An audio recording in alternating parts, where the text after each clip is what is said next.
Perdoe-nos aqui, a gente não ensaiou nada, é toda uma...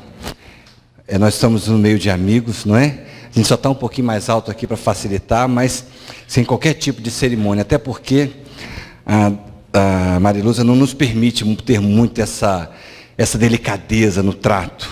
Se você conversar com ela, você vai ver que ela é muito direta, muito pof. Então, então vou me permitir só ler um pouquinho sobre ela rapidinho.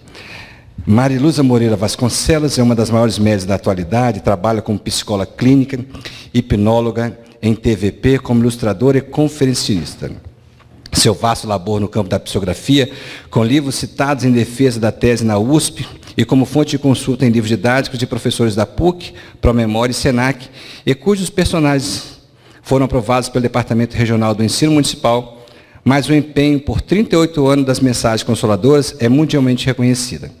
Seu labor na psicofonia, psicometria, evidência, audiência, desdobramento, psicopitografia tem emocionado e levado consolo e prazer a milhares de criaturas.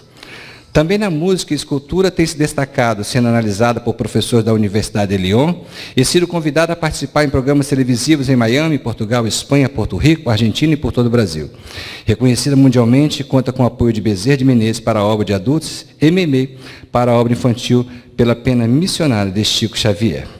Então hoje nós temos a alegria de ter uma contemporânea do Chico que privou da intimidade com ele, recebeu mensagem de Bezerra Menezes por Chico Xavier, autora desse best-seller Confidência de um Confidente e de mais de 100 obras e outras que está no prelo, conforme ela mesma me disse. Vamos então só fazer uma prece e logo depois eu vou passar o microfone para a nossa companheira.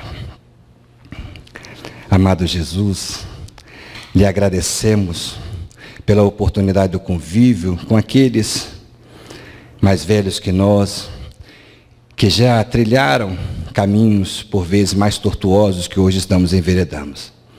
Agradecemos pela oportunidade santa que nos concede hoje, rogando sempre que as suas bênçãos possam envolver-nos a todos nós e por todos sempre. Que assim seja.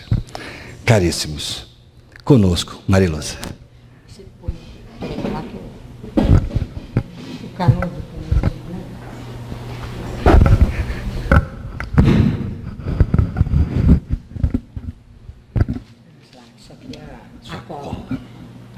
Às vezes eu nem olho. Desse tamanho. Toda vez que tem que arrumar o microfone para mim, tem que pôr mais baixo. Fale mais próximo. A minha estatura espiritual é muito pequena, sabe? Então, geralmente, outra pessoa fala antes, ela é mais alta. Aí chega na minha vez, tem que abaixar o microfone. Bom, eu agradeço muito aos amigos aqui do irmão Tomé, que nos dão essa oportunidade de estar com vocês, que é algo muito grato ao meu espírito, ao meu coração. Espero não chateá-los muito. Deixa eu pegar o copinho aqui, porque hoje eu já falei demais, a voz é um caquinho de teia. E aí eu começo a tossir, né? Agradeço a Deus e a Jesus essa oportunidade. Então, sem mais delongas, vamos falar sobre a Inconfidência Mineira. Eu tenho 1 hora.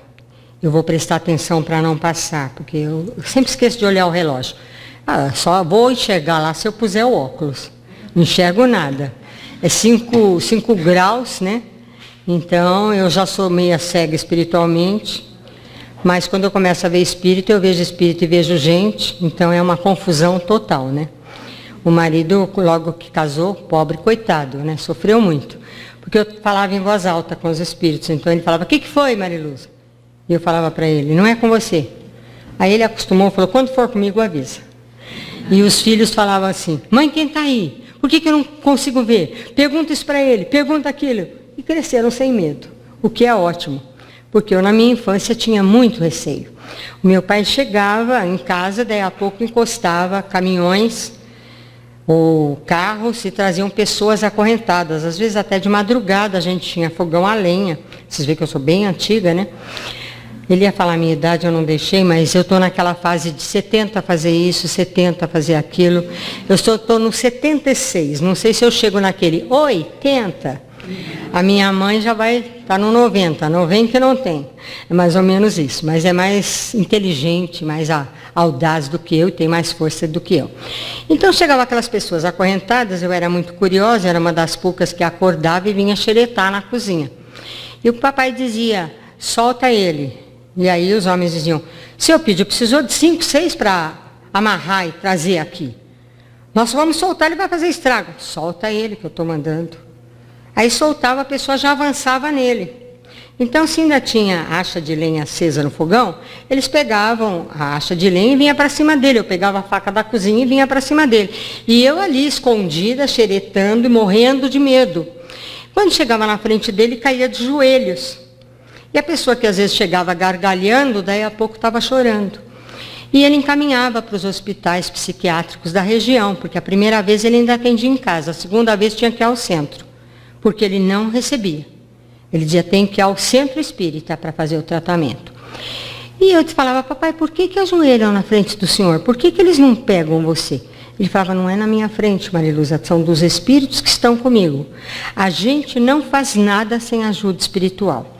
Então essa foi uma primeira e grande lição que eu aprendi, o que faz reportar o tamanho da nossa insignificância e também a nossa imensa necessidade do auxílio espiritual.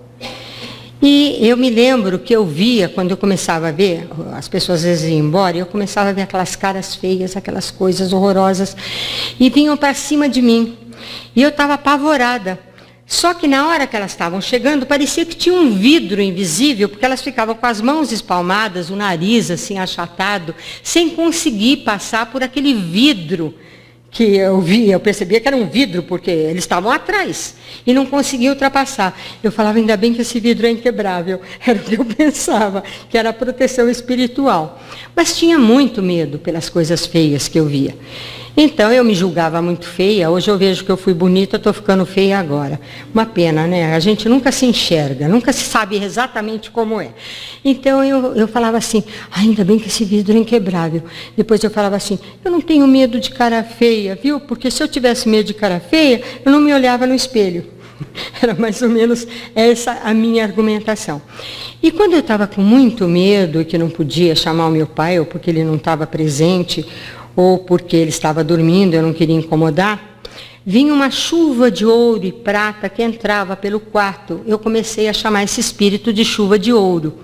E aquilo me acalmava muito, eu parava de ver aquelas coisas e me dava muita tranquilidade. E eu dizia, ai, que bom que tenho chuva de ouro que me ajuda. Mas não sabia quem era esse chuva de ouro. Passaram muitos anos, fiquei moça, tudo, e não sabia quem era. E um belo dia, o Tomás me aparece. Ele tinha dado a primeira parte do livro Moça da Ilha, mas não tinha se identificado. Aí ele disse, nós vamos começar um novo livro. Mas primeiro eu tenho que me apresentar a você. Meu nome é Tomás Antônio Gonzaga. Eu olhei bem. Ele estava com a calça de belmutivinho, sapatos com topázios nas fivelas. Estava com o casaco azul, todo bordado a ouro. Muito bonito, com a pena na mão. Eu disse para ele, mas eu não acredito mesmo que é Tomás Antônio Gonzaga. Porque a gente estuda na escola, né? Quem foi Tomás Antônio Gonzaga? Eu falei, vai ter que provar. Ele falou, tá bom, Mariluza, tudo bem. E aí ele começou a aparecer outros médiuns, a me mandar recado, a aparecer no centro. Depois de um mês de muita ostentação, vamos dizer assim, de muita aparição, eu dei a mão à palmatória. Falei, tá bom, aceito, que é Tomás Antônio Gonzaga. Você participou da Inconfidência? Isso era o ano de 75. Ele disse, Mariluza, eu não vou tocar nesse assunto para satisfazer a sua curiosidade. Só vou fazer isso o dia que isso for feito de uma forma a atingir o maior número de pessoas de uma forma proveitosa. Eu falei, mas você podia dizer para mim? Ele falou, não vou dizer nada. E eu fiquei meio chateada com aquilo. Eu falei, mas que mentor, que não responde o que a gente pergunta, né? Aí ele disse, calma, vai chegar a hora.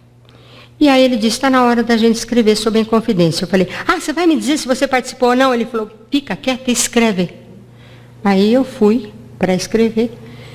E nesse momento ele me transportou ao dia 19 de julho de 1720. E eu me vi num vilarejozinho muito bonito, incrustado entre as montanhas, com umas ladeiras, aqueles pisos de pé de moleque, e as igrejinhas nos platôs muito brancas, as casas meia tombadas nas encostas, pareciam fazer um balé ali, e aquilo parecia um presépio de tão bonito. E quando eu adentrei o ambiente, embora fosse um lugar encantador, eu senti um peso muito grande, uma tristeza muito grande. Eu percebia que até os animais evitavam de fazer ruído, as crianças, as pessoas estavam mais dentro das casas, olhando pelas rótulas das janelas, só se ouvia o tropel de alguns cavalos no calçamento. Que naquele dia ia ser executado Felipe dos Santos Freire, que se rebelara contra as casas de fundição, através das quais se passaria a cobrar os quintos de todo o ouro que fosse bateado, que fosse achado, encontrado. E ele houvera falado com o representante do governo naquela ocasião, o conde de Assumar, e ele prometeu que iria conversar com os revoltosos, mas em vez disso ele estava só esperando vir mais milícias do Rio de Janeiro, a fim de que ele pudesse cair por sobre os revoltosos. E foi isso que aconteceu. As milícias chegaram e ele foi até Cachoeira do Campo, onde na escadaria da igreja Nossa Maria de Nazaré, ele aprisionou Felipe, levou manietado para Ouro Preto e a condenação foi à morte, atrás de onde é atualmente o refeitório dos estudantes, que na ocasião era o prédio da Câmara e Cadeia. Então, tem agora a Praça Tiradentes e logo tem um refeitório, e ele seria logo atrás morto. E de que forma?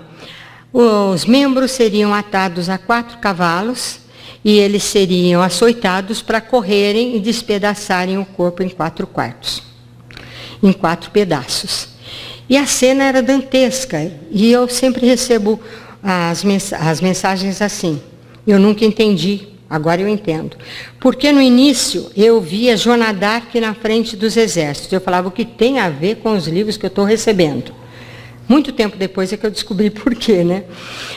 E na sequência eles punham 3 tripés e punham algumas ervas nesses tripés. Eu começava a sentir o cheiro, e eles vinham com 2 cuias de barro com líquido dentro. Como elas eram vermelhas de barro, não sabia se tinha água, óleo, vinho, o que tinha ali dentro. Eu segurava aquilo e dizia, mas eu vou ficar segurando isso aqui até que hora? Já vi a cena, já peguei toda a carga emocional da cena, mas eu não ouvi os diálogos. Agora eu quero que escreva. Só depois que eu entendi que havia toda uma programação por conta disso. E aí começava, então, a escrever as cenas, e começou, então, a descrição daquela morte terrível do Felipe dos Santos Freire, em que o Tomás não aguentou e foi para uma das ermidas ali orar no momento, enquanto ele era socorrido por vários socorristas do plano espiritual, porque era um dos primeiros missionários de movimentos nativistas no Brasil e estava dando a sua vida. O Pascoal da Silva, Manuel e outros, que eram todos do que atualmente chama o Morro das Queimadas, e era o morro dos mais ricos da região da Vila de Nossa Senhora do Pilar dos Nobres de Ouro Preto, foi tudo posto fogo.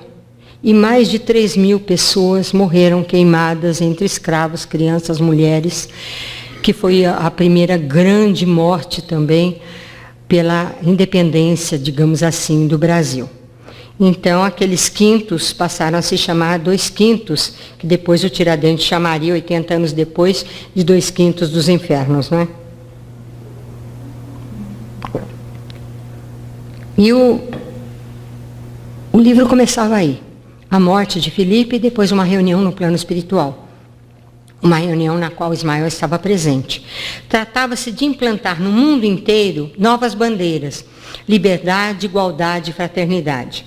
Então, isso seria implantado através da Revolução Francesa, com muitas mortes da guilhotina, já estava sendo implantada e logo sairia nos Estados Unidos da América do Norte e no Brasil e em toda a América Latina. Já haviam vários missionários que estavam sendo programados para nascer, como O'Regan, San Martín e outros, para auxiliar esse movimento libertário e nativista e nacionalista em várias regiões. Isso é tão importante que vocês vão encontrar, acredito que no Obras Póstumas, um capítulo que o nosso Allan Kardec fala a respeito de igualdade, fraternidade e liberdade. Ele fala sobre os movimentos e sobre os governos. E ele diz que todo governo será bom se os homens forem bons. Então, se for monarquia, e os homens forem bons, os monarcas forem bons, como Dom Pedro II foi, ele era monarca, foi o maior presidente que nós tivemos. Na verdade, ele era um rei, mas ele foi um republicano, porque ele dava muita liberdade, ele fez muitas coisas boas, e é uma pena a gente ver o casarão lá, que era da família imperial, ser queimado por falta de cuidado, né? É um museu por ano que é queimado no nosso país. E foi uma perda para o mundo inteiro a queima do Museu Nacional, por falta realmente de cuidados adequados do reitor e das equipes que tinham que cuidar, e indiretamente do governo. Muito bem, nós vamos ver então que ele fala que se for uma monarquia, se for uma ditadura, se for um parlamentarismo, se for uma república, qualquer tipo de governo que existir pode ser um excelente governo se os seus governantes forem bons. E aí ele fala da igualdade, liberdade e fraternidade, e diz que não adianta fazer igualdade e liberdade de cima para baixo, sendo imposta pela força ou pelos governos, e nem de baixo para cima, como foi na Revolução Francesa, que foi o levante da população, né, contra os nobres. É engraçado notar que quando Kardec nasceu, em 1804, Napoleão Bonaparte estava pondo a coroa sobre a própria cabeça, e quando ele veio a partir, o Napoleão II estava sendo deposto. Então, há uma sincronicidade de nascimentos de pessoas para dar movimentos de evolução para a humanidade, daquele chacoalhão, aquele empurrão, em todas as épocas. E também existem aqueles espíritos mais atrasados que reencarnam no sentido de impedir que o reino de Deus se implante entre nós, porque já no Pai Nosso nós falamos: seja feita a vossa vontade, assim na terra, assim na terra, assim na terra, como nos céus. Nós não falamos isso? E o Kardec diz que só teremos igualdade e liberdade se a fraternidade vier primeiro. Olha que lindo. Ele deu toda a explicação de como é que a coisa funciona. Por isso que o espírita se conhece pela sua transformação moral, pelos esforços que ele faz de vencer os seus defeitos, as suas imperfeições. E, diante disso, houve essa reunião no plano espiritual, havia um chinês presente. Naquele primeiro momento, eu não sabia quem era aquele chinês. Muito tempo depois, ele veio pintar através de nós. Ele ficou anos na minha casa, ele aparecia, ele sentava como um Buda na sala e ficava pintando no chão. O chão parecia um espelho porque refletia a imagem para baixo. E às vezes chegava algum amigo, médio vidente: mas Luza, tem um chinês lá na sua sala pintando. Eu falei: eu sei, mas eu pergunto o que ele quer, ele não fala, ele não está fazendo nada de mal, deixa ele lá. E foi muito tempo, até que um dia ele se apresentou, deu o nome de Luxim. Ele era orientador de Marília de Dirceu, de Cláudio Manuel da Costa. Para vocês terem uma ideia, ele foi protetor de Confúcio na dinastia Lu, e ele estava presente. Havia um judeu, havia um egípcio. O judeu tinha a ver ainda com a época de Jesus. O egípcio tinha a ver com a época de Akenaton. Havia árabes, havia Zumbi dos Palmares, havia várias entidades, né? Eu assisti aquela reunião toda, vi aquela reunião toda, e achei muito importante aquelas pessoas participando da reunião, mas não sabia quem era ninguém. Depois eu fui recebendo, ao longo do tempo, livros relacionados àquelas pessoas. Quando Tomás começou Confidências, pelo que ele pôs no Confidências, ele já estava programando todos os livros que viriam depois, são 19 romances. Cada vez que ele dá um romance, eu falava: bom, isso não tem nada a ver com aquilo. Não, tem a ver, pega lá o Confidências, vou te mostrar onde está. E aí ele mostrava. Eu falei: ele me tapeou o tempo todo, porque eu não estava vendo a dimensão da coisa. Quando eu vi ele ler numa assembleia o livro Confidências, e o pessoal aplaudiu, o livro era muito grosso, eu falei para ele, puxa, eu recebi um pouquinho só do livro, né? Ele falou, não, é assim mesmo, mas é porque ainda viriam outros, né? E aí eu assisti muito encantada toda aquela reunião maravilhosa em que se chamava pessoas que estavam encarnadas a receber em seus lares aqueles que se reencarnariam com determinada missão para o Brasil. E havia, entre os encarnados e desencarnados, uma ligação muito forte de outras vidas. De tal sorte que o primeiro a se alistar foi Cláudio Manuel da Costa, que era muito religioso, ele era muito triste, muito voltado para os erros dele da época que ele fora romano, em outras vidas, mas eu não sabia nada disso. E Tomás se alistou quando viu a presença daquela que seria Marília de Dirceu, e que ele fala dela como Nívia tocando um clavicórnio. Sobre a Nívia ele escreveu no último livro, Tebas, que é o 19º da série. Então, quando ele começa o livro, da onde que está isso? Está aqui, Maria Lúcia. Mas nesse trechinho aqui eu não vi nada. O bacana é isso, você não percebe, você não intervém. Você é a primeira a ler o livro, você é a primeira a aprender alguma coisa. Você vai caminhando para e passo, por isso eu digo às pessoas que é bom ler na ordem que foi lançada, não na ordem cronológica do tempo, porque aí você entende mais, pelo menos para mim foi assim.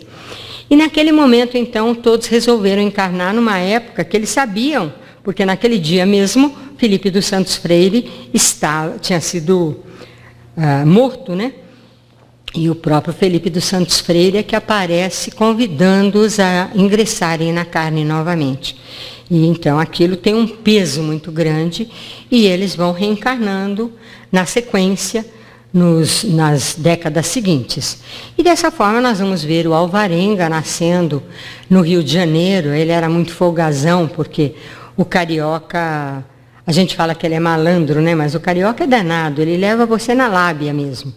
Tanto que eu brincava com o Vanucci era mineiro, eu falei, o mineiro, ele é desconfiado, é difícil você conquistar um mineiro. Se o mineiro vai para o Rio, aprende a malandragem do carioca e fica insuportável, não há quem vença dele.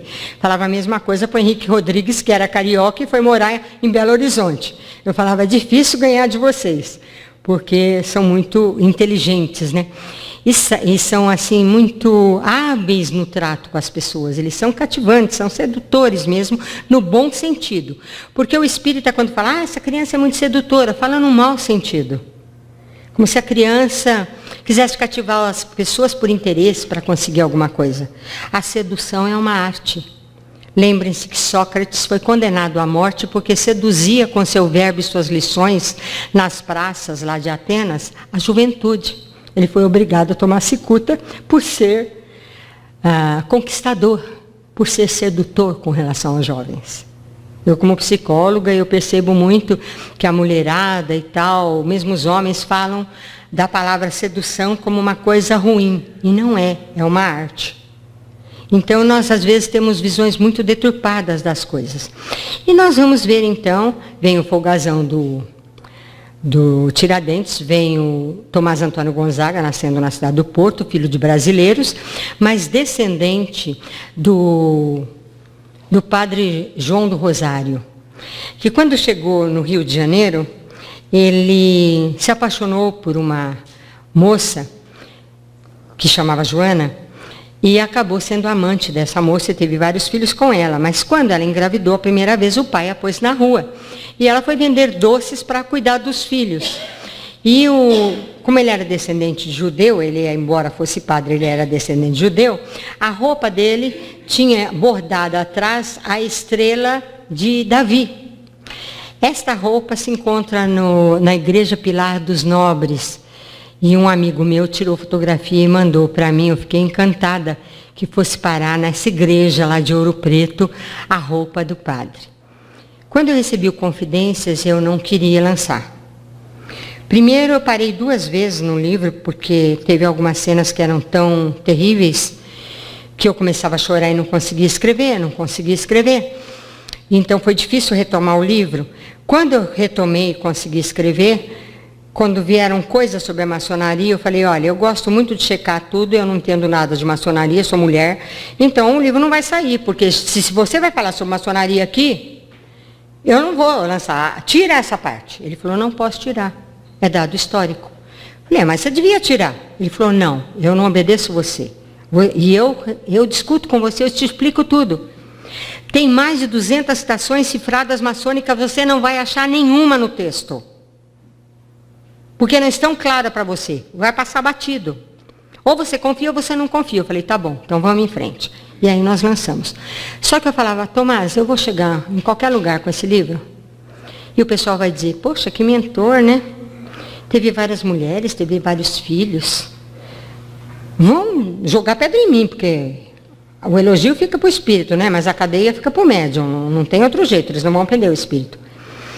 Como é que eu faço? Ele falou, mas você vai a Ouro Preto, você vai numa casa que eu vou mostrar para você por que você tem que lançar o livro. E o livro estava escrito, e eu falei para o meu marido, era o ano de 1980, eu falei, João, vamos para Ouro Preto. Era mês de janeiro, ele estava em férias. Ele falou, você está louca? Muito turismo? Não vou achar um lugar num hotel, assim, em cima da hora. Eu falei, não, disse que vai ter uma desistência, vai ter um lugar, sim.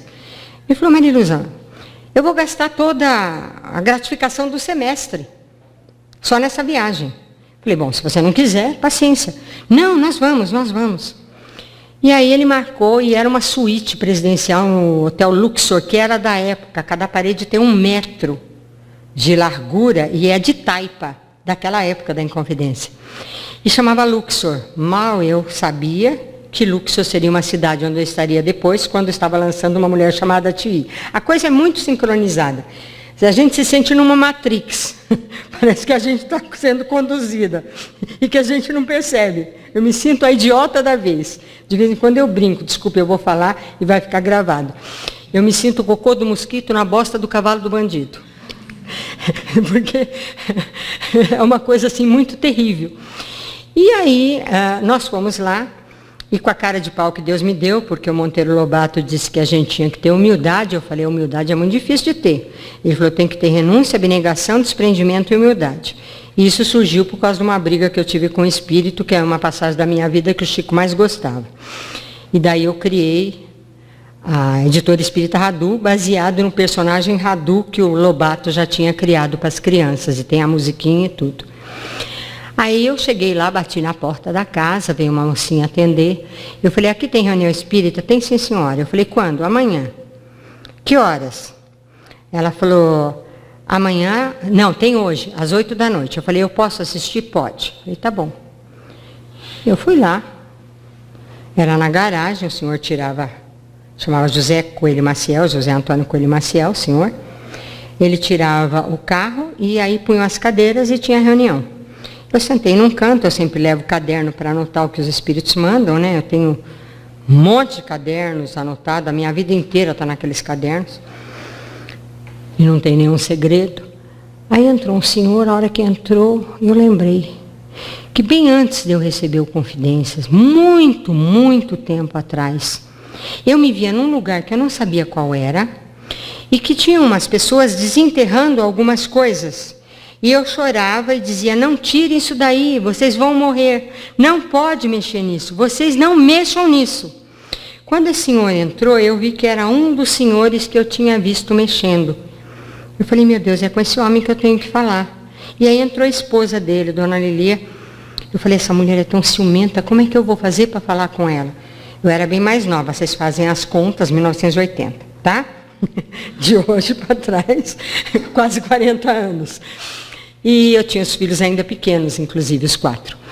E aí eu recebi mensagem do Juscelino Kubitschek, que estava desencarnado desde 75, do Maximiliano Leite, da Isabel Querubina, vi vários inconfidentes e vi várias coisas da desobsessão. Quando terminou, as pessoas levantando para ir embora, ele falou, espera, essa senhora recebeu umas mensagens, a senhora poderia levantar e ler?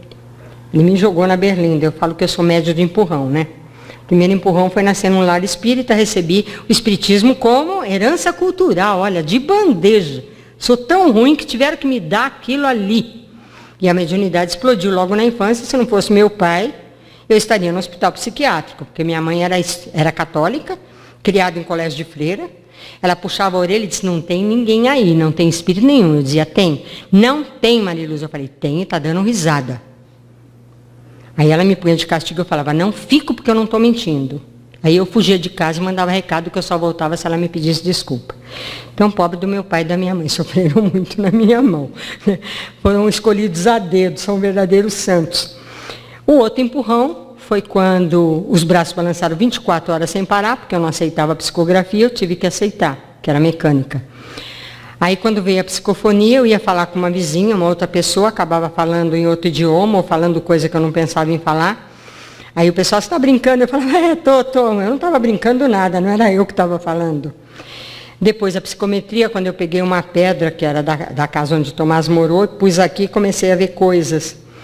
E aí foram vindo. Eu pintava quadros, eu tenho prêmios internacionais na Suíça e tal, eu fiz curso de artes.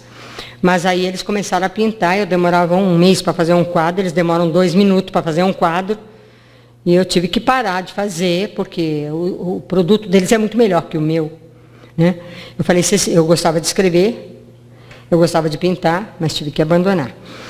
Aí eu fui lá, conversei, li as mensagens, falei, olha, eu tenho que ouvir uma música do século XVIII, que era isso que eu tinha que dizer, né? Numa das casas aqui em Ouro Preto, mas eu não sei qual é, quem sabe o senhor sabe me dizer?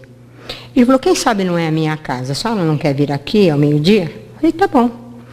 Aí cheguei no hotel, meu marido falou, como é, conseguiu? Eu falei, sim, amanhã ao meio-dia estou na casa dele. Aí, ao meio-dia, eu cheguei lá, entrei, aquela cerimônia toda, me apresentou para as filhas, a esposa, nós descemos para uma sala, sentamos no sofá e ele começou a me mostrar. Ele falou, olha, eu tenho várias partituras aqui, a minha esposa faz parte do coral da igreja, embora nós sejamos espíritas, ela canta música do século XVII e XVIII, minhas filhas tocam flauta, eu toco rabeca, e nós temos aqui vários discos, várias gravações. E eu fui pegando assim nas coisas, e a hora que eu peguei lá um long play, eu falei, é esse. Eu tinha que pôr para tocar e iam acontecer fenômenos. Na hora que eu falei, é esse, Tomás entrou com outro inconfidente. Eu falei, o senhor tem evidência? Ele falou, tenho. Eu falei, o senhor viu os 2 espíritos que acabaram de entrar? Ele falou, sim, e virou para a esposa e falou, levanta para eles sentarem. Eu achei assim tão bacana, né? Ela levantou, deu lugar para os dois sentaram. Ele falou, um tirou o tricórnio sobre a cabeça, estão com roupas do século XVIII, pôs sobre o braço e disse, jamais entraria na casa de um homem de bem coberto. E aí as lágrimas começaram a correr e ele me disse, a senhora não me conhece, por favor. Ele quer falar com a senhora, eu deixo? Falei, eu vim de São Paulo aqui para isso, deixa. Foi a única vez que eu vi o Tomás se manifestar por outro médium. E o Tomás se assenhorou da voz desse senhor e começou a falar do jardim que ele tinha em cima na ouvidoria, da onde ele viu pela primeira vez Marília na casa da tia Clara Gertrudes. E se apaixonou por ela e começou a falar sobre aquela época e dizendo que eu devia aceitar todos os erros dele, porque ele estava se penitenciando e contando os erros que ele tinha tido, e que eu devia aceitar aquilo, que eu não devia tolher ele naquilo que ele estava fazendo, porque aquilo serviria ao maior número de pessoas. E eu fiquei muito envergonhada, porque eu estava segurando o livro, quando cheguei em São Paulo já mandei rodar, né?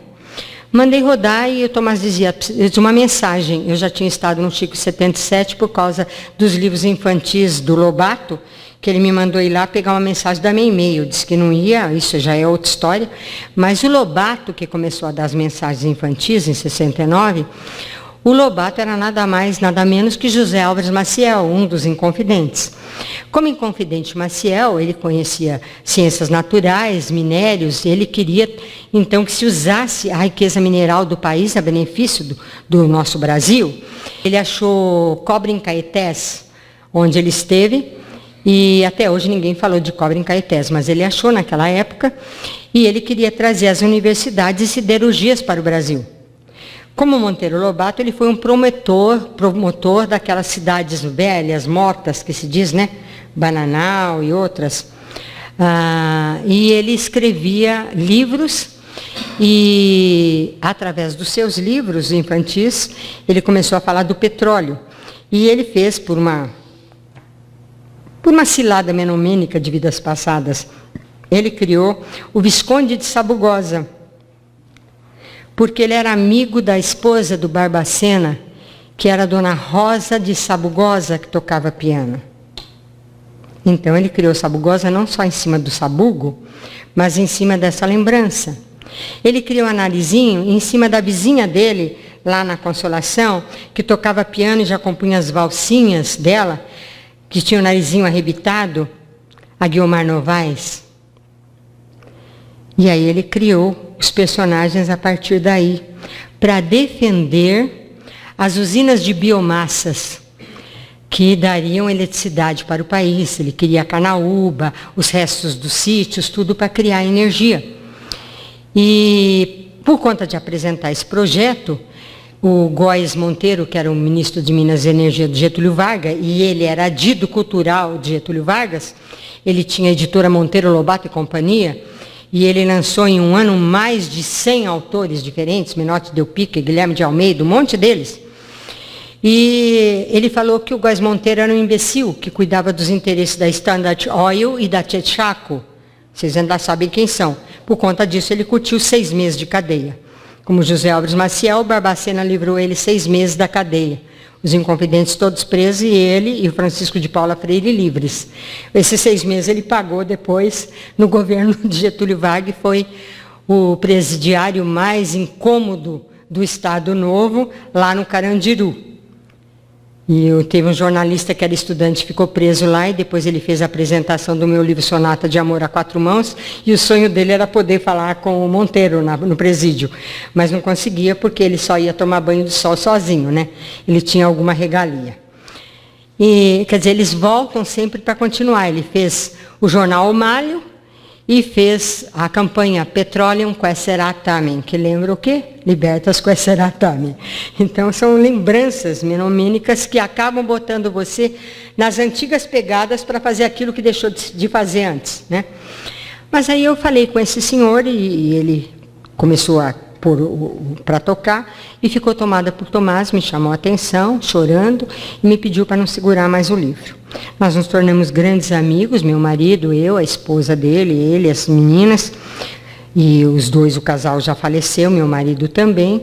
A única teimosa que deve mais está por aqui, porque diz que os bons morrem mais cedo, né? Então eu acho que eu vou ser centenária. Ainda vou ficar devendo para a próxima. Mais ou menos isso. Estou brincando, mas só para dizer como a coisa funciona. Que eles vão nos empurrando, por isso que eu digo que eu sou média do empurrão. Então fui para Ouro Preto para receber mais um empurrão, que eu estava segurando o livro. E há pouco tempo eu fiz um testemunho de várias coisas que eu sabia mediúnica, eu guardo isso, arquivo, registro em cartório, para se um dia publicarem, depois da minha morte, ou se eu criar coragem antes, né? Já me meto em encrenca sem procurar, imagina procurando. E uma pessoa inadvertidamente colocou no Face. Então ele me deu um empurrão, porque aquilo que eu estava testemunhando acabou caindo na boca de todo mundo, né? Falei, não, você não podia ter feito isso. Ele, Maria Lusa, desculpa. Eu falei, não, deixa. É sinal que era o que tinha que ser feito. Eu tinha que dar a cara para quebrar mais uma vez, tudo bem, vamos em frente. E então, depois daquela primeira reunião, já fiquei impactada, porque eu achei que o livro ia falar as coisas que a gente normalmente lê nos livros de história. Mas estava começando de uma forma totalmente diferente. Falava de uma programação espiritual. E não era só no Brasil, era em várias partes do mundo. Era uma coisa muito bem organizada para dar uma mudança nos destinos do mundo. Então, era uma coisa muito mais ampla do que eu jamais pudera imaginar. E eu falei, poxa, esse livro vai mexer com o pessoal espírita. Eu não sou famosa nem nada, mas quem lê vai comentar. E vamos receber tanto ataques como elogios e tudo mais, mas eu sei que não vai ficar debaixo da carteira guardadinho. E daí para frente eu comecei a assistir, né? O nascimento de cada um, a programação de cada um, até o momento que eles começam a se reencontrar lá na Vila Nossa Senhora do Pilar dos Nobres de Ouro Preto. Então o grande orador sacro, Luiz Vieira, já encontra Tomás Antônio Gonzaga no Rio de Janeiro, onde ele tinha primos. Então ele deu uma paradinha no Rio, no Porto Estrela, para depois pegar as estradas de Minas em direção a Ouro Preto. E aí ele viajou com Luiz Vieira, que tinha livros proibidos na capitania. Ele conhecia muita coisa, era um homem muito culto, e o contato com eles foi imediato, porque o Tomás foi iniciado nas lojas maçônicas do outro lado do oceano, no círculo literário. E o Luiz Vieira participava de grupos que já existiam no Brasil desde 1759, quando Cláudio Manuel da Costa era correspondente da Academia Brasílica dos Renascidos, da Bahia, que era sempre um círculo literário camuflado e era uma loja maçônica. Foi quando eu falei para ele, vou parar com o livro, porque eu não entendo nada de maçonaria, que história é essa? Ele falou, Maria Luza, fica quieta e escreve. Que é tudo que ele fala sempre. Quando começa um livro, eu começo, mas Tomás, pelo amor de Deus, começar assim, o que vai acontecer? Maria Luza, escreve. Mas eu nunca vi isso assim. Escreve, depois a gente conversa. Depois que escrever o capítulo, aí a gente discute. Mas, pelo amor de Deus, escreve. Fica quietinho e escreve. É sempre isso. Graças a Deus ele tem uma paciência de Jó, porque quando ele falou que ia trabalhar comigo, eu falei, você não vai conseguir. Ele falou, por quê? Eu falei, porque eu não obedeço. Eu não obedeço meu pai, minha mãe, não obedeço o marido. Agora, com a minha idade, os filhos estão tentando mandar em mim, não conseguem, né? Então, eu não nasci para obedecer, eu falei para ele. Eu tenho um lado índio, o índio não obedece ninguém, né? O índio tem muita liberdade.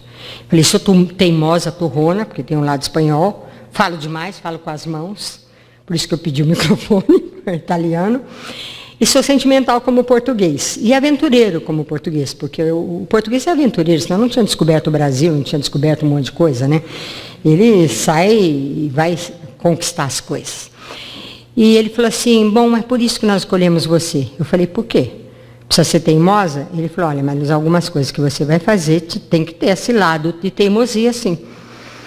Eu falei, mas eu não obedeço. Ele falou, não, mas é por isso mesmo que nós escolhemos você. Nós queremos uma pessoa bem racional e que questione tudo, porque a coisa não vai ser brincadeira.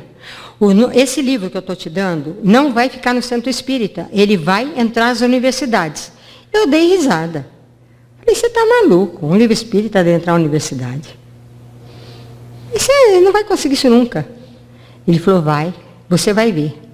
E eu tenho que dar a mão à palmatória. Foi citado em defesa de tese, o livro dele e o livro do Machado de Assis, o Duda, na USP, com nota 10 de mestrado, em Ciência da Comunicação e Semiótica. Foi citado na Universidade de Lyon em pesquisas do Brasil, em Espiritismo, por Marion Aubray e François de la Plantine.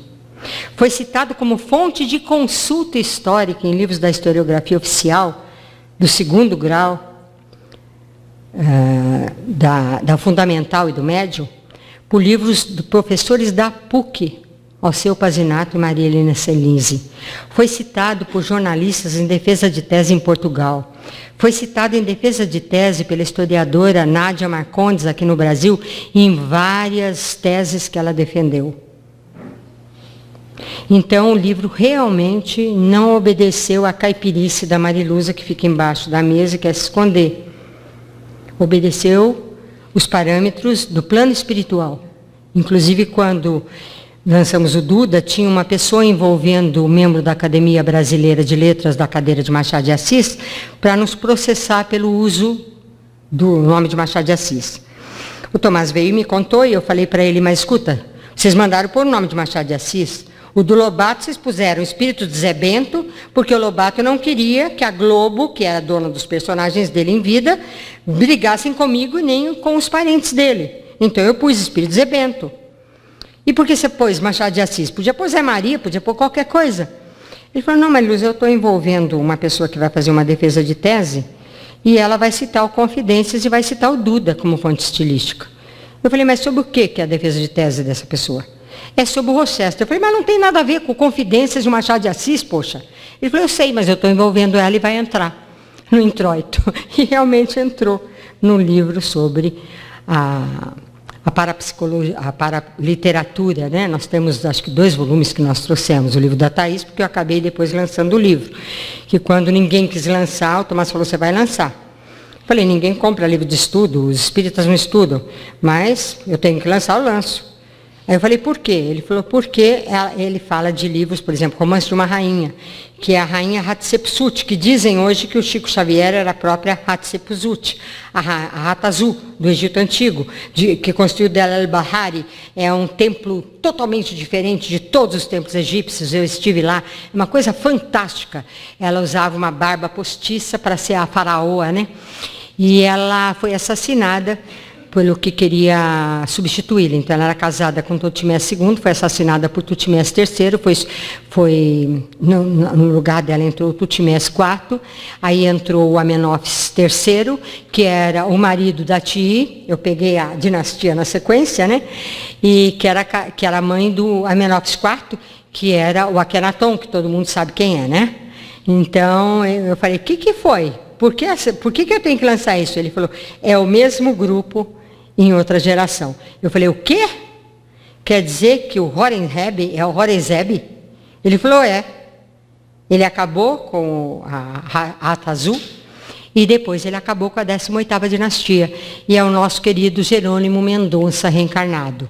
O Gigante Deitado, acho que vocês já ouviram falar da obra fantástica do Jerônimo.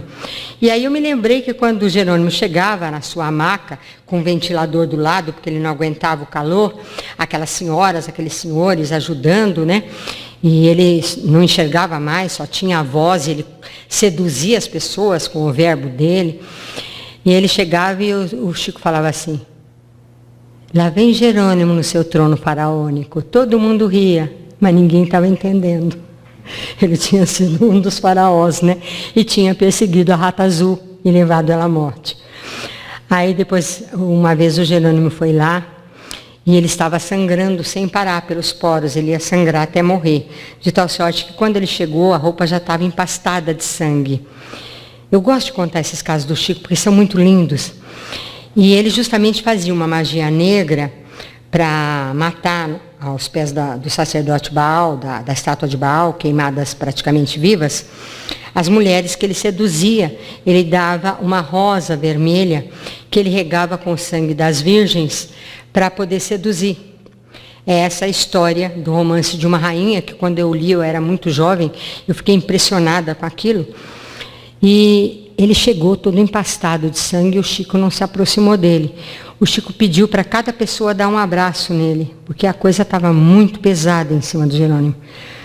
Mas o Chico fez assim, que lindo o nosso irmão Jerônimo, parece uma rosa rubra de sangue. E ninguém entendeu de novo. Ele estava se referindo ao livro da Vera Krishnovska, né, que escrevia sobre o Rochester, uma grande médium russa, que o meu amigo Steve Roland Ibsen pesquisou em todos os sebos, em todos os lugares na Rússia e na Europa, os livros dela para poder publicar.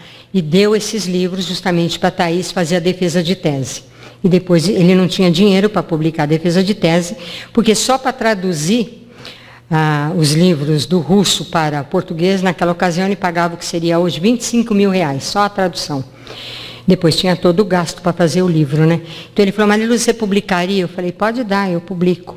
E nós publicamos a defesa de tese, que foi uma vitória do espiritismo dessa moça muito simples e muito amorosa que eu vim a conhecer, chamada Thaís Montenegro Chinelato. Mas tudo isso para falar o quê? Que tudo está concatenado no universo. Por isso que eu falei que parece que nós estamos numa Matrix. A gente se encontrando lá no Chico e você via as pessoas chegando e cada uma tinha a sua história e tudo estava concatenado. Vinham buscar a ajuda do Chico, porque o Chico era uma das poucas pessoas que podia ajudar. Depois de todo mundo abraçar o Jerônimo, ele veio e abraçou e o sangramento parou e o Jerônimo ainda teve uma sobrevida de muitos anos. Então é uma coisa muito linda. Voltemos lá, eles começam a renascer e começam a se encontrar em Minas Gerais. Então aqueles saraus, aqueles encontros em família. E Tomás declamava, ele tinha uma voz de tenor muito bonita, o Alvarenga tinha uma voz de barítono, então eles cantavam, declamavam, e ele começou a passar as poesias que ele escrevia para aquela jovem Marília de Dirceu, que ele encontrou na ponte que hoje é conhecida como Ponte de Dirceu e Marília, mas era a Ponte Antônio Dias, em frente à Igreja Antônio Dias, que tinha sido construído pelo pai do Aleijadinho. O Aleijadinho era filho de uma escrava, Narcisa, e de um português que ensinou para ele tudo de arquitetura, tudo de escultura. Ele era um excelente arquiteto, um excelente escultor. Era um artista nato, fantástico, mas ele estudou com Francisco Xavier, ele não deixou de estudar com os artistas da época, né? E ele fez coisas assim fantásticas no período relativamente curto de vida que ele teve e com as dificuldades que depois o atacaram através da hanseníase nervosa que o deixou numa condição muito difícil de trabalhar, né? Digamos assim. E o Tomás chega, então, a Ouro Preto e logo conhece o Cláudio Manuel, que tinha sido secretário do Rodrigo de Menezes, que era o governador ali, o governante do local, e que ia ser substituído pelo Barbacena, que logo chegaria. E conhece o Cláudio, que era o secretário do governador, já conhecia o Luiz Vieira, que morava em regiões mais para o norte, né? Já tinha o primo dele, que morava em São João del Rei, que era o Alvarenga, e aos poucos ele aperta a mão do pai da Marília e vê que ali é um irmão, e os tios da Marília também. Quase ninguém fala dos tios da Marília na Inconfidência Mineira. João Carlos da Silva Ferrão, que era um dos comandantes das milícias, fez tudo para livrar a cara do Tomás Antônio Gonzaga. Inclusive, ele era mais novo que o Tomás e morria de ciúmes da sobrinha que ele criara, porque, ao dar à luz o 7º filho, a mãe da Marília morreu. A Marília tinha 7, 8 anos, e esse tio solteirão é que criou todos os filhos da irmã. Então, ele era muito querido. E ele tinha um solar, que era conhecido como Solar dos Ferrões, porque ele chamava João Carlos da Silva Ferrão. E quando eu cheguei na primeira reunião espírita, porque eu conheci esse senhor, eles estavam começando o grupo espírita, e fazia uma reunião numa casinha de uma senhora muito pobre, uma viúva que tinha um filho, que ele era totalmente desequilibrado, ele dormia durante o dia e ficava acordado à noite vendo televisão, e ninguém podia nem chegar na porta do quarto da casa pobre, lá para o lado do Passo 10, e ela fazia o culto cristão do lar, as primeiras reuniões foram lá. E ele me convidou para ir na reunião e eu fui. Eu fui na reunião da casa da dona Ercília, a viúva, e quando cheguei lá, eu já recebi 2 facadas nas costas de 2 espíritos que estavam presentes, começou a me doer muito, ainda bem que eles eram desencarnados, senão eu também tinha morrido. Só doeu, né? Eles eram desencarnados, não que os mortos não possam nos matar. Infelizmente, eles podem sim. E aí eu fiquei ali meio em estado de choque e comecei a ver muitas coisas maravilhosas que aconteceram naquela reunião, quando o Espiritismo estava sendo implantado, né? E aí eu recebi uma poesia que eu sempre encerro a palestra sobre a Inconfidência, porque essa poesia tem o dom de criar para mim a imagem ideoplástica daquela vila de Nossa Senhora do Pilar de Ouro Preto, né? Dos nobres de Ouro Preto. Foi uma das coisas que me aconteceu lá com Maciel. Aliás, só as histórias das minhas idas a Ouro Preto, as coisas que eu descobri e que ninguém sabia. Eu acabei hospedada no quarto onde ele ficou, e que foi preso. Eu descobri a parede falsa que tinha na casa, eu fotografei. Eu fui no local do enterramento dos tesouros dos Inconfidentes, que eu tinha visto a desdobrada, tirei fotografias do local. As 7 pessoas que tinham mexido no local, todas elas morreram, nenhuma escapou. E eu dizia mesmo no desdobramento que eles iriam desencarnar. O local é muito carregado, tem coisas assim muito dantescas. A gente viu vários submundos que tem ali, né? Fizemos muita desobsessão. Mas vamos voltar lá. Então, eles começaram a se encontrar e aquele ideal foi surgindo de uma forma muito espontânea.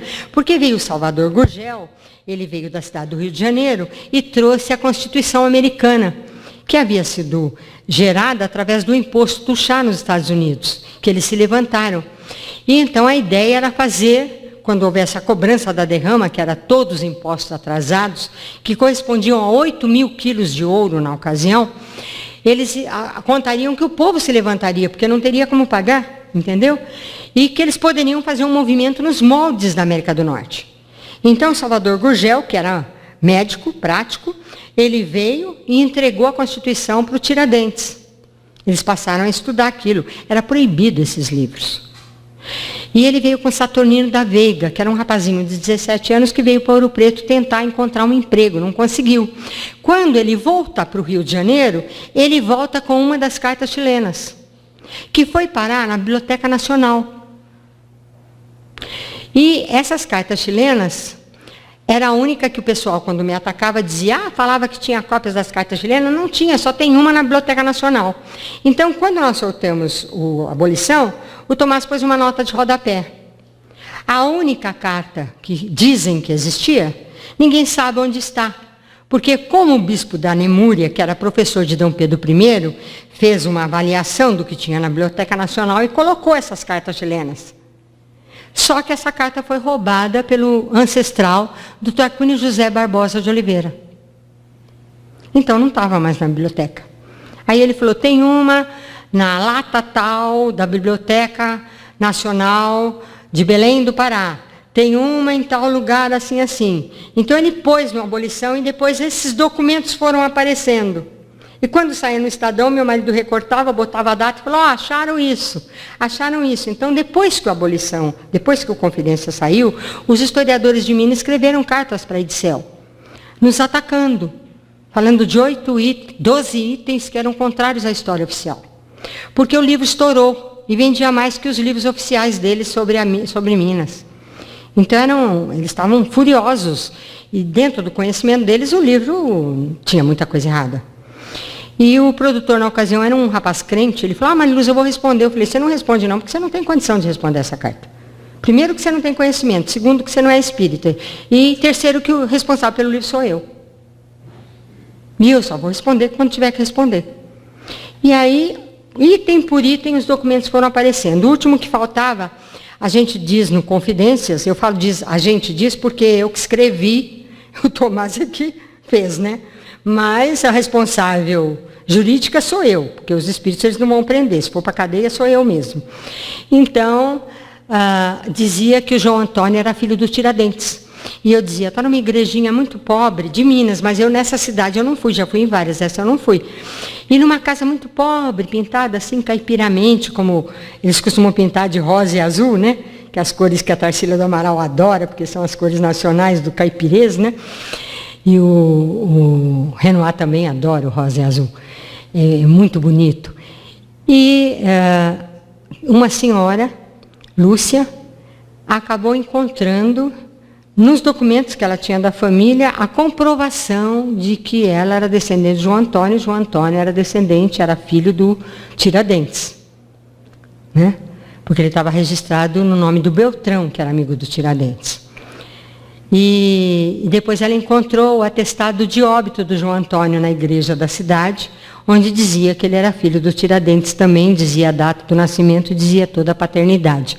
E ela passou a receber um salário mínimo no último ano do governo de Fernando Henrique Cardoso. Era a última coisa que faltava comprovar.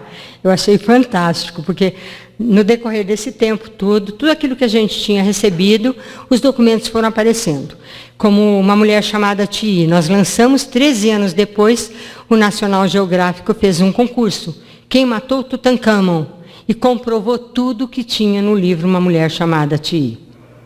Comprovou tudinho. E agora estão encontrando a múmia da Nefertiti e da Tii, que não achavam. Eu estou torcendo para encontrar da Meritiaton, do Semencaré, porque foram envenenados.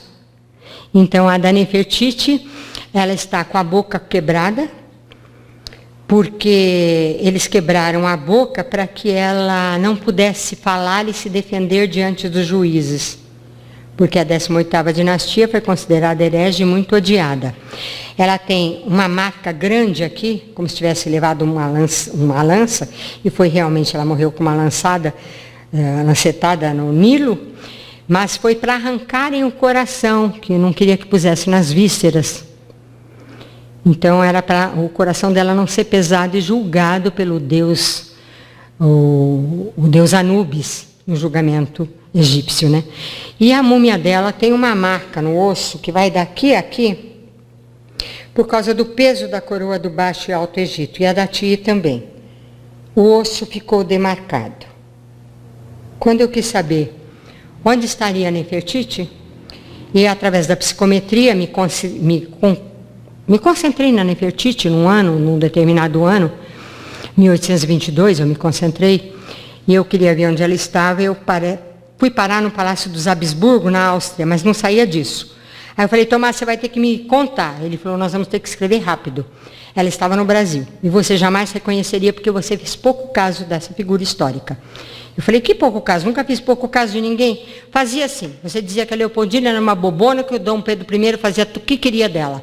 E a Nefertiti era justamente a Leopoldina.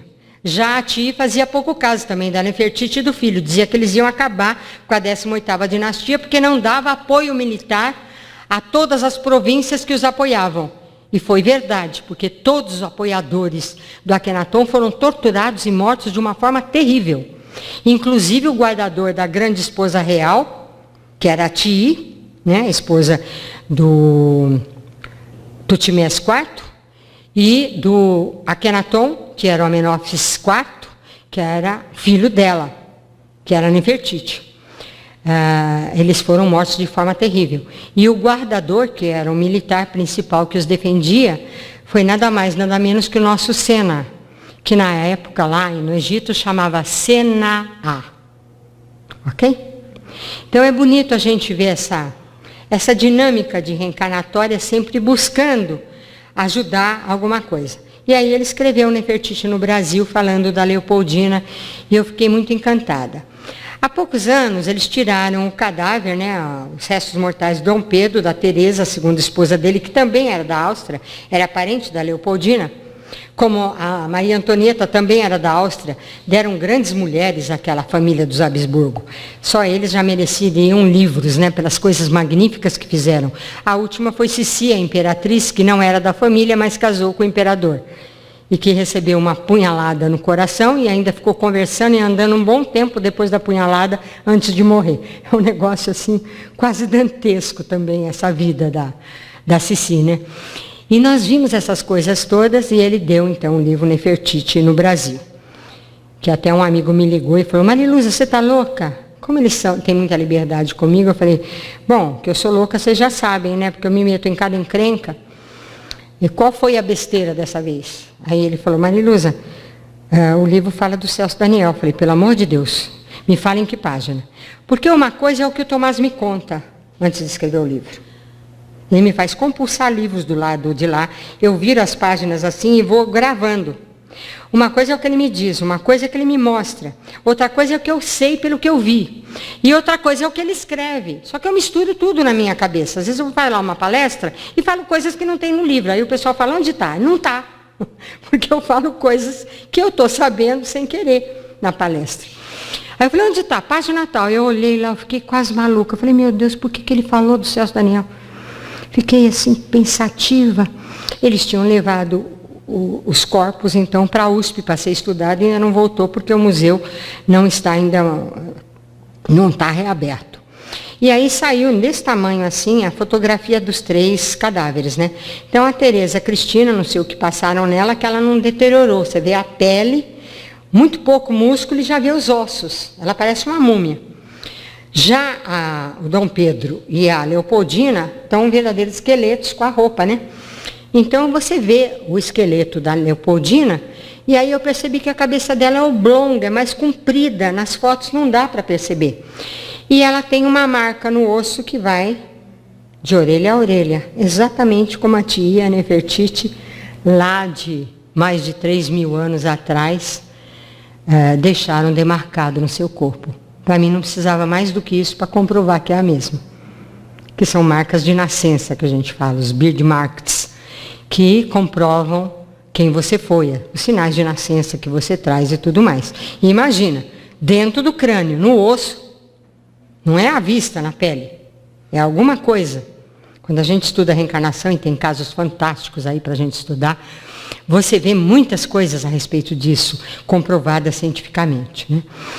Então, voltando lá, eu esperei à noite, quando o Tomás apareceu, eu estava orando, eu falei, Tomás, puxa, você me botou numa encrenca com o livro Nefertiti. Eu bati correndo aquilo, mandei rodar, nem prestei atenção que você tinha falado do Celso Daniel, você não devia ter falado. Ele falou, Mariluza, você acha que está nessa encrenca por causa desse livro? Eu falei, e não é? A coisa é tão próxima, é contemporânea de agora. Ele falou, não, Mariluza, você não está numa encrenca por causa desse livro. Eu falei, não?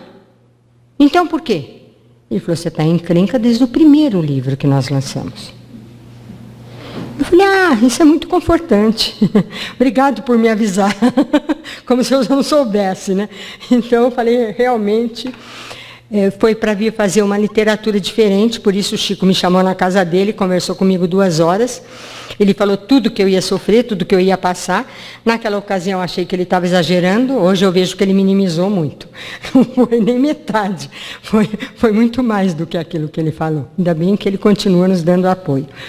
Então veja, a partir daí, o livro começou a me encantar muito, porque era diferente do que eu via nos livros de história. Era um amor diferente entre aquelas famílias, aquelas pessoas, aquela ligação, aquele ideal, o risco que eles corriam. E eles começam, então, a fazer contatos. Em 1786, eles já mandam cartas através de Vendec, um comerciante lá do Rio de Janeiro, através da loja maçônica do Rio, para os estudantes que estão lá do outro lado do oceano. Então, tinha o José Joaquim da Maia. O José Joaquim da Maia, ele ardia de 2 ideais. O ideal libertário para o Brasil e a tuberculose que estava minando o corpo dele. Ele encontrou em março, porque março, abril, agosto, setembro, novembro, é a nossa sincronicidade, é quando acontecem coisas no Brasil. Isso é em Jung, né? Aí já é estudo de psicologia, é um estudo do Rudolf Steiner, é estudo de outros psicanalistas, digamos assim, que a gente fez. Cada país tem a sua sincronicidade. O Brasil tem a mesma com a Itália, tem a mesma com o Peru, tem a mesma com a Rússia. De tal sorte, tem a mesma com o Egito. No Egito, o Ramsés, o sol bate no dia 21 de abril e inunda todas as estátuas do Ramsés. Para conseguirem uma mudança disso, eles tiveram que fazer a represa de Assuã, e toneladas daquelas estátuas foram transplantadas para um outro local, onde nós visitamos agora, lá em Abidos, mas eles tiveram que pôr na mesma posição astronômica para acontecer o mesmo fenômeno, entenderam? Então, concretizou uma estela que tinha no Tela de la Marna, que era a cidade que o Akhenaton escreveu, que as pedras caminhariam quilômetros para demarcar um novo lugar do Ramsés. E os Ramacidas foram depois ainda do Akhenaton. Então é fantástico, porque tudo aquilo que eles escrevem parece que não significa nada, mas é uma previsão futura. É uma coisa fantástica quando a gente começa a estudar essa parte das profecias, do Apocalipse e de outros videntes através do tempo. E a gente vê como tudo está mais ou menos demarcado, programado, né? O que não nos tira a responsabilidade de concretizar ou não aquilo que está programado. E aí, através das reuniões deles e tudo mais, eles começam a programar e escrevem a carta. Por que eles mandaram as cartas? Porque o Tomás estava escrevendo as cartas chilenas, elas haviam vazado, o novo governador era o Cunha de Menezes, antes do Barbacena, e o Cunha de Menezes, depois do Rodrigo de Menezes, ele era um péssimo governante ali do local, ele prendia pessoas forras, ele fazia verdadeiras orgias no palácio, ele roubava de todo mundo, e o Tomás começou a denunciá-lo nas cartas chilenas, usando termos bastante chulos. Por exemplo, quando ele usava o termo pé de pato, era um palavrão. Como maroto era um palavrão. Como meu paizinho era um palavrão. Era palavrão da época. E ele usava um linguajar popularesco. Isso foi comprovado por Vanhagem, quando, estudando os estilos, chegou à conclusão que as cartas chilenas eram produto de Tomás Antônio Gonzaga, porque ele não encontrava nenhum termo chulo em nenhuma das produções do Cláudio Manuel e nenhuma do Alvarenga. Então, ficou comprovado que era do Tomás. Como o Tomás batia de frente nos contratos de entrada e saída das mercadorias, ele vivia tentando conseguir esses contratos para amigos dele. E o Cunha de Menezes dava para quem ele queria. Ele vendia esses contratos. Então, ele estava batendo de frente e o Cunha de Menezes mandou invadir as propriedades e procurar as cartas chilenas, porque tinha cópias. E invadiu a casa do velho, a fazenda do velho Álvares Maciel, pai do José Álvares Maciel, procurando uns pasquins. O termo parece de hoje, mas é da época. Os pasquins eram as cartas chilenas, entendeu? Procurando esses pasquins. E não encontrou. Mas aí eles se reuniram. Eles já vinham programando quanto cada um ia dar em pólvora, quanto alguns ia dar de escravos para trabalhar, quantos escravos iriam se levantar, quantos membros de cada milícia, quantos cavalos teriam, quanto teriam de pólvora. Eles estavam fazendo o levantamento. E estavam enterrando topázes imperiais, libras esterlinas, em vários lugares, barras de ouro. Nós vamos na fazenda Monteiro de Barros e as pedras têm marcas aonde o ouro era derretido em tijolinhos. A fazenda Mairink, do pai da Marília, o corrimão, porque não sobrou nada da fazenda, a pessoa que abriu o corrimão da escada, o corrimão era todo oco, cheio de barras de ouro. O local do Tesouro dos Inconfidentes, a pessoa achou uma urna cheia de lingotes de ouro, começou a vender, começou a fingir que estava vendendo e comprando carros, porque ele estava abrindo uma estrada na região e achou isso aí. E aí não dava para mostrar tanta fortuna, ele acabou mudando de Ouro Preto e indo embora, porque ele ficou riquíssimo. A estátua da Nossa Senhora do Rosário, que a Marília dera ao movimento e não tinha, era uma estátua paulistinha de 45 centímetros de altura, de madeira policromada, manto em azul, com bordados a ouro, e ela tinha os cabelos a paulista, comprido, e não tinha o menino Jesus. E é essa que eu vi pegando. E foi posta em leilão no Tableau de Artes em São Paulo por 1 bilhão, naquela época tinha 3 zeros a mais o cruzeiro, né? 1 bilhão de reais foi posta a leilão. Era um São José de Botas, que tinha sido roubado do Aleijadinho, e essa estátua. Eu não podia comprar, mas eu não quis ir nem no leilão, devia ter ido para ver para quem ficou a estátua, né? Mas eu sabia que estava sendo leiloada, porque o Tomás me falou, eu sabia aonde, sabia qual era o preço. Então a gente, de certa forma, acompanhava, né? E então eles estavam juntando e fazendo contatos. Então eles mandaram a carta pelo Vendec para o José Alves Maciel, que estava com os estudantes de Coimbra. E lá ele falou com Thomas Jefferson, que fez a Constituição Americana. E fez tão bem feita que ela tem poucos remendos. Não precisou consertar quase nada. O homem era uma sumidade mesmo. E não quis aparecer depois, o Thomas Jefferson. E os brasileiros estavam tentando fazer uma coisa nos mesmos moldes. Então eles falaram que o Thomas Jefferson ele prometeu uma ajuda desde que os brasileiros se levantassem. Falaram também com os franceses, e eles também prometeram, que eles acabaram dando apoio. Lafayette, o Lord Cochrane e vários outros vieram apoiar o movimento Dom Pedro I, 30 anos depois da Inconfidência, pela independência do país. É tudo nome de rua lá no Ipiranga, eram aqueles que deram apoio. Então, vejam, eles estavam prontos para se levantar, eles estavam esperando a cobrança da derrama, que ia acontecer em 1789, mais ou menos no mês de março. Mas o Barbacena começa a receber carta anônima do Manite, que era ouvidor lá de Sabará. E ele tinha bronca com o Tomás. E ele mandou nome de 40 pessoas que participavam só do Rio das Mortes. E o Barbacena ficou com medo, porque iam cortar-lhe a cabeça, além de perder o cargo. E no cerro estava o primo do Tomás, um grande poeta, Joaquim Gonzaga. E também a Viola Varenga, que era primo. E em Sabará também tinha outros, tinha muita gente ligada ao movimento Inconfidente. E eles estão preparados para se levantar, já mandaram cartas para fazer o contato internacional para o movimento. E havia uma penca de Josés do lado de lá. Então nós temos José Joaquim da Maia, que antes de morrer passou o bordão da sua autoridade, com o apoio do Thomas Jefferson, para Domingos Vidal Barbosa, que era o único não José do grupo.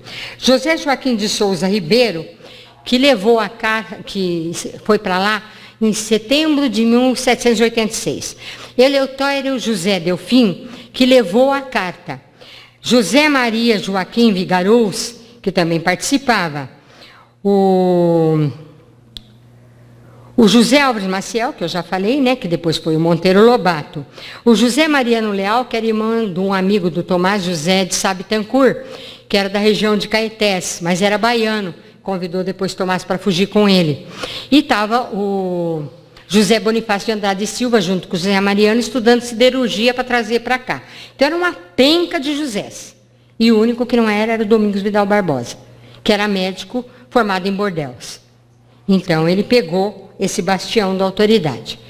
E no Brasil, nós tínhamos muita gente. Por exemplo, na região de Diamantina, nós tínhamos uma penca de gente. Então, tinha o Beltrão Gouveia, que tinha reconhecido o filho do Tiradentes como sendo dele. Tinha o padre Rolim, que tinha o velho Rolim.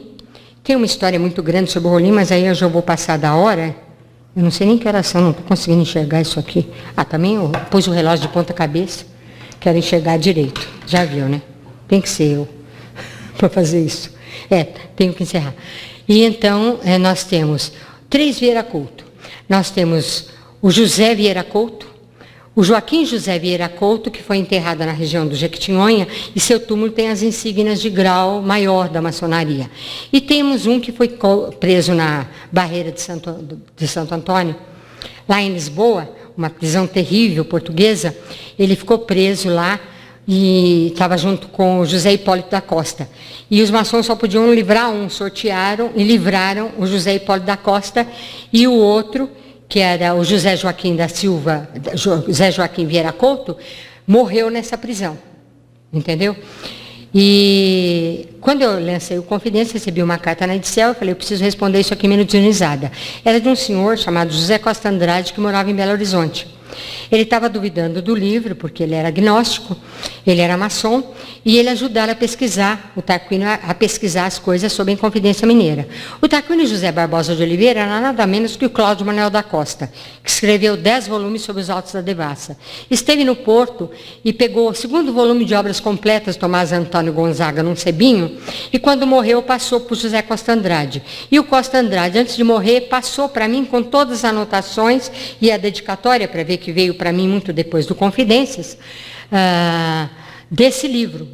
E eu só encontrei outro volume igual na biblioteca do Juscelino Kubitschek de Oliveira, no Memorial de JK em Brasília.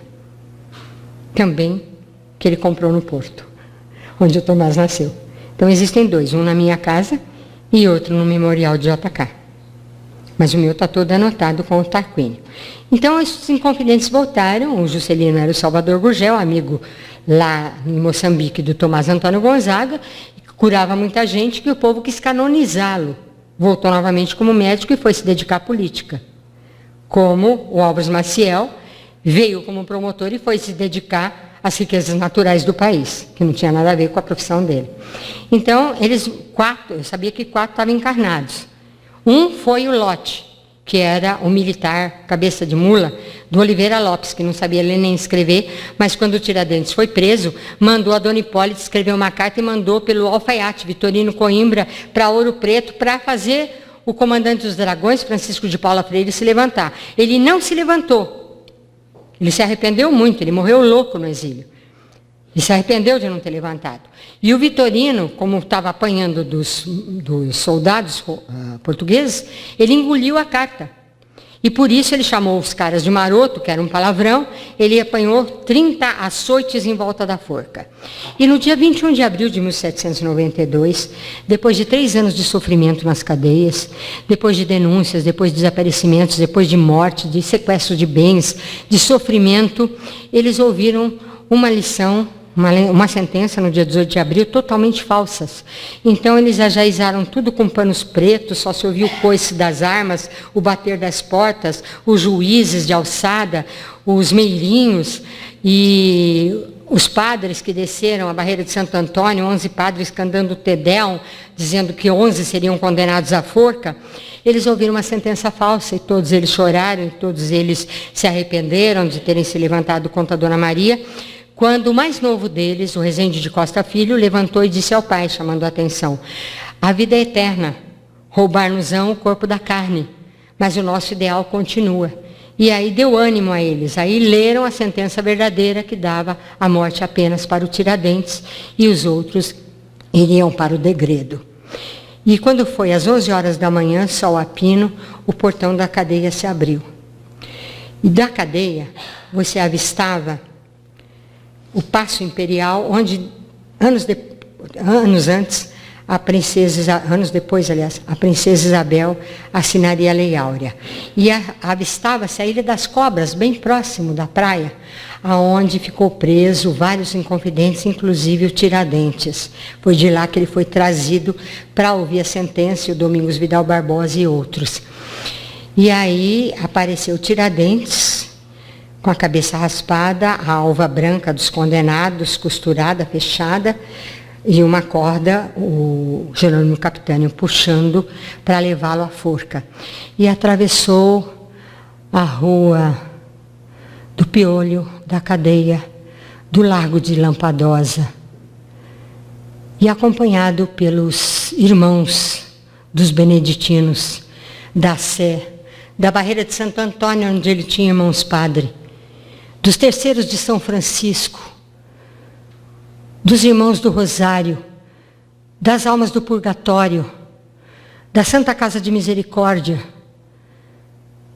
de tantas irmandades e dos amigos militares que o acompanhavam. E se dirigiu para um local perto da igreja de Lampadosa. Quando ele passou pela igreja, que hoje está assim espremida no meio dos arranha-céus, uma igreja pequenininha que tem uma imantação incrível, ele avistou lá dentro as velas colocadas como um imenso triângulo. E avistou Eugênia, que era a mãe do filho dele, irmã da mulher com a qual ele tinha casado, mas depois a Maria Antônia, que ele tinha tido a Joaquina e devolvido para o pai, porque havia traído ele com companheiros de farda. E ele se dirigiu à forca, 24 degraus, e o sol já estava a pino, e ele tinha sido ouvido em confissão por Frei Raimundo Penafortes. E ele disse: Frei, onde ouvi seu nome? Ele disse: é um nome da igreja, meu filho. Ora, Frei Raimundo Penafortes, feito santo, foi o secretário-geral de Gregório IX, que no dia 21 de abril de 1232, impôs a lei do santo ofício da Santa Inquisição, impondo a Inquisição no mundo inteiro. Mais tarde, no dia 21 de abril de 1532, através de Sacsayhuamán, ele invadiu Cusco, derrotou Huáscar e Atahualpa e destruiu o Império Inca. E naquele dia, 21 de abril de 1792, ele pagava os seus crimes e se tornava o líder da nacionalidade brasileira, como Joaquim José da Silva Xavier, o Tiradentes. E ele subiu a forca, Jerônimo cavalgou, e ele viu os cavaleiros da infantaria, da cavalaria, ele viu os irmãos dele, da guarda dos vice-reis, montados como um imenso triângulo humano, guardando a forca, enquanto Vitorino apanhava 30 açoites em volta da forca, por ter engolido a carta de Oliveira Lopes, que depois, como lote, impediu o golpe militar, fazendo com que Juscelino pudesse ser o nosso presidente e construísse Brasília, um dos sonhos inconfidentes. Quando eu cheguei no Rio, eu falei: Vanucci, você sabe o que eu vim fazer aqui? Ele falou: bom, Mariluza, quem eu sou para você? Eu sou o Augusto? Eu falei: não, o Augusto é o cara que sustenta a família e os amigos, eu não vivo às tuas custas. Ele falou: então eu sou o Vanucci. Eu falei: o Vanucci é o cara da televisão, conhecido, todo mundo badala. Para mim você não é o Vanucci. Quem você? Quem eu sou? Eu falei: você é o César. Ave César. Aí ele levou um susto. Eu falei: você me aprontou uma armadilha. Você me conheceu em Campina Grande, me convidou para vir ao Rio, para me fazer uma cilada. Porque na hora que você me viu, você já sabia quem eu era. E você me deve 2 frases há 4.000 anos, e você vai dizê-las. Porque o que eu vim fazer aqui hoje foi abrir as portas dos teatros do Rio para o meu amigo Castro Alves, que quando ele lançou a peça teatral Gonzaga ou a Revolução de Minas, veja bem, não era Tiradentes ou a Revolução de Minas, era Gonzaga, porque ele era o Gonzaga. E ele sabia que o Gonzaga era o chefe, embora o Marte fosse Tiradentes. Então ele apresenta na peça teatral, conseguiu o livro, um amigo me deu, está esgotado. Ele apresenta o perfil psicológico do Tomás. Ele fala do João Carlos da Silva Ferrão, da briga que o João Carlos tinha de ciúmes do Tomás. Como é que ele sabia isso? Ele fala coisas ali da personalidade de cada um que só quem viveu naquela época sabe. Na peça teatral. Eu achei fantástico isso. Eu falei: e você fez a festa sua da Vida Além da Vida, da peça baseada no Chico Xavier, bem no lugar da forca, onde ergueram o Teatro João Caetano, e você não percebeu? Como é que você é tão cego que não percebe onde você está indo e o que você está fazendo? Ele falou: mas Lúcia, me dá medo. Eu falei: problema seu. Eu falei: problema seu. Eu vim abrir as portas e você vai abrir as portas do teatro. Ele abriu, nós fizemos a palestra e fizemos a psicografia. E na psicografia, em 92, o Cornélio Pires escrevia: e esse Brasil que de sinistro em sinistro, nós começamos essa poesia no TAI-TCI, sem contar nenhum ministro. E eu falei para ele no final: lindas as poesias, mas por que ele está falando do ministério e falando de sinistro? No dia seguinte, eu estava hospedada no apartamento dele, ele me acordou: olha a manchete do jornal, todo o ministério do Collor pediu demissão. Eu já tinha passado por Brasília, no seminário da Transcomunicação, levantando dinheiro para o congresso que ia ter em São Paulo. E uma senhora, Valéria Montofaro, que escreve livros com pseudônimo chinês muito bonitos, uma italiana, ela falou: eu vou tomar um lanche com a dona Leda Collor, que era um recado para o presidente. Eu falei: é melhor não, minha senhora. Não, eu faço questão. Eu falei: então pega um papel, vamos ver o que vem. Ela me deu o papel e eles escreveram só assim: cuidado que teremos um novo abril por causa da miséria do Brasil. E o ministério todo se desfez na sequência, em abril, quando eu estava no Teatro Vanucci. Entendeu? Eu falei: ele já está na rua. Quando o Jarbas Passarinho, que era o urubu do AI-5, bateu a rica plumagem, ele já estava na rua. Falei: a sincronicidade do Brasil é março e abril, depois agosto, setembro e novembro. Ele saiu para não pegar o impeachment em setembro. Então, é essa sincronicidade brasileira. Eu tenho um programa que eu faço colóquio com Mariluza, e é sobre a sincronicidade do Brasil, vocês podem procurar, é feito pela Web Luz, lá em São Paulo, e eu falo data por data, desde o descobrimento do Brasil até os últimos escândalos. Tudo março e abril, março e abril, março e abril. Tá? Aliás, a Lava Jato começou em março de 2014. Porque a sincronicidade é batata, é impressionante.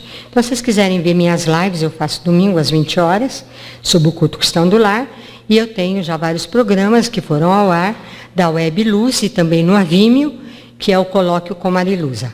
Acabado a propaganda, vamos voltar lá em Confidência. Então, naquele dia, nós assistimos à morte dantesca do Tiradentes. E isso depois veio a explicação de por que eu via a Joana d'Arc. Joana d'Arc era a reencarnação de Judas Iscariote. E ela salvou a França, acabando com a Guerra dos 100 Anos, através da sua mediunidade, falando com 3 vozes, que ela achava que era Santa Catarina, eu vou falar isso na palestra sobre mediunidade. Santa Catarina, São Miguel, Arcanjo, que ela falava com eles. Bom, e com isso ela salvou a França dos ingleses, para que na França fosse introduzido o Paráclito, ou o Consolador, ou o Espiritismo. Ela deu a vida, morreu queimada viva por conta disso. E um dos irmãos dela, e amanhã eu vou falar mais sobre isso, que pegou um crucifixo e levou para ela beijar antes dela ser queimada, para provar que ela não era herege, esse irmão foi Marília de Dirceu, na Inconfidência Mineira.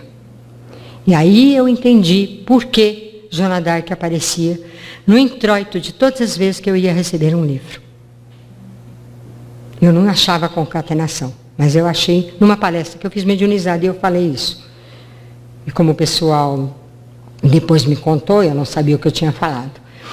Então eu agora quero dizer para vocês que um dos Vieira Couto foi um grande homem que, quando a gente vê a história da morte dele na internet, eu choro. Os 2 bombeiros que não o conheceram e que tentaram salvá-lo, um canadense e um americano, choram. Ele estava numa base aérea americana, dentro de um hospital, de um hotel, como representante da ONU, mas ele era um brasileiro, ele já tinha salvo o Timor-Leste e devolvido à população. Quando ele tomou posse lá em Bagdá, ele falou: devolverei ao povo a sua terra. Eu falei para meu marido: eu vou matá-lo. Ele falou: Mariluza, para de fazer prognóstico ruim. Você tem mania de ver notícia e falar. Eu falei: vão matá-lo. Ele não podia falar isso. Ele tinha que fazer, mas não podia falar.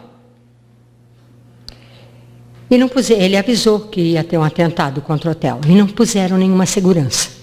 Era o Bush filho que estava tomando conta. Explodiram um caminhão e detonaram o hotel. Ele estava no 4º andar, ele veio abaixo e ficou soterrado. O companheiro dele, de sala, também ficou soterrado e, para ser retirado, perdeu as 2 pernas. Tiveram que amputar as pernas para tirar ele de lá. E ele não foi retirado com vida. infelizmente. Era o nosso Sérgio Vieira de Mello.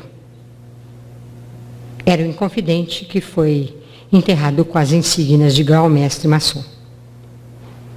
E chegando lá no alto da cruz, nós vemos a prova que os Inconfidentes eram da maçonaria.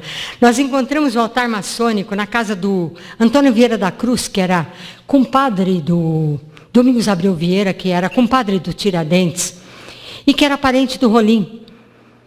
E lá no quintal, Tarquínio José Barbosa de Oliveira, com orientação de José Antônio Coelho Maciel, em cuja casa eu fui, com a colher da cozinha, desenterraram o altar maçônico. Nas proximidades tem um outro chafariz, que é um altar que avisa, o chafariz avisa que nas proximidades tem um altar maçônico. Ninguém sabe, o pessoal vai lá beber água e ninguém sabe, né? Aí você chega e você vê aquelas pedras. Então tem 7 degraus por um lado, 7 degraus por trás, 7 pela frente. Tem 2 colunas, 2 ponteiras siderais. Nós temos 2 semicírculos formando a abóbada celeste. 2 cajados e um bastão, quando devia ser 2 bastões e um cajado. Nós temos 3 triângulos concêntricos, representando o poder, a inteligência e a bondade, a liberdade, igualdade e fraternidade. Nós temos vários círculos e no meio a letra M de maçonaria, do lado direito. Nós temos a bacia de bronze representada como se fosse um reservatório de água. E aquelas pedras mudamente falam. Reunidos nessa loja capitular, cavaleiros do Oriente, sob a abóbada de aço e perante o grande arquiteto do universo, juramos entre colunas conquistar o poder com inteligência e bondade. Nossos votos ficam guardados na arca da aliança, mesmo ao custo das nossas vidas. Porque ali também havia o avental maçônico virado para baixo, que era um evento futuro, e que era o grau 18 da loja capitular que trata dos assuntos políticos. E aí Tiradentes, o Aleijadinho faz, no adro de Congonhas, o seu apelido Aleijadinho, mostrando todos os profetas. De Aleijadinho e Abdias, levantando a mão em ordem de levante, logo na entrada, Francisco de Paula Freire. Ele procura um profeta com a letra L e não acha nenhum. E põe Baruque, que quer dizer em hebraico louvado. E põe Tomás Antônio Gonzaga. E de Ezequiel, no Alvarenga. E de Isaías, logo na frente, como se fosse Jaquim e Boaz, morto, no próprio Tiradentes. Aleijá. O J ele põe em Jonas, que é o Rego Fortes. Aleijadinho. A de Amós, em Aleijadinho. D de Daniel, em Maciel. E tônico, ele põe 2 Is tônicos. Jeremias, como Cláudio Manuel da Costa. E Joel, como Salvador Gurgel. Aleijadinho. H de Abacuque em Oliveira Lopes. O de Oséias em Domingos Abreu Vieira. E deixa ali gravado o apelido dele. E aí, então, para encerrar, eu vou declamar a poesia que Tomás me deu quando eu fui lá no Passo 10, na casa da Ercília, no local onde ele passou algemado, em direção à Cachoeira do Campo. Chovia na cidade. E os lampiões da cidade, os holofotes do antigo palácio do governo, que hoje é a Escola de Minas, repetiam aquela cena que eu via da chuva de ouro e prata em cada lampião. E aí eu entendi o porquê. Que ele me aparecia assim. E ele dizia: nesta vila rica tão querida, de pedras, de calhaus e de entradas, onde penaram nossas almas travas entre 1000 ladainhas e escravas, a recender perfume nas ermidas. Nesta vila rica onde outrora nossas almas teceram 1000 poemas, em trovas ternas e canções eternas, na letra, na rocha, nos sons ternos, para o canto deixar da nova aurora. Nesta vila rica, onde havia amigos e ciladas, trevas e travas, intrigas e urtigas, cançonetas e preces nas ermidas, palácios com lauréis e com senzalas, sons de soluços e festas nessas salas.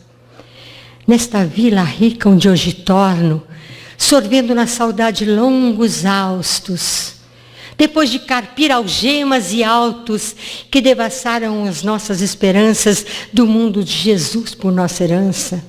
Nesta vila rica, abençoada e boa, que hoje nos recebe na garoa, como lágrimas nossas a descer dos céus, brilhando como opalas e brilhantes, lavando as dores que já foram dantes. Nós que somos de ontem, ouvindo o bulício lá dos ventos, e na treva o tocar dos atabaques, a saudar-nos dos sons vindos da África, a raça branca e negra, que se abraçam sem mais tantos entraves.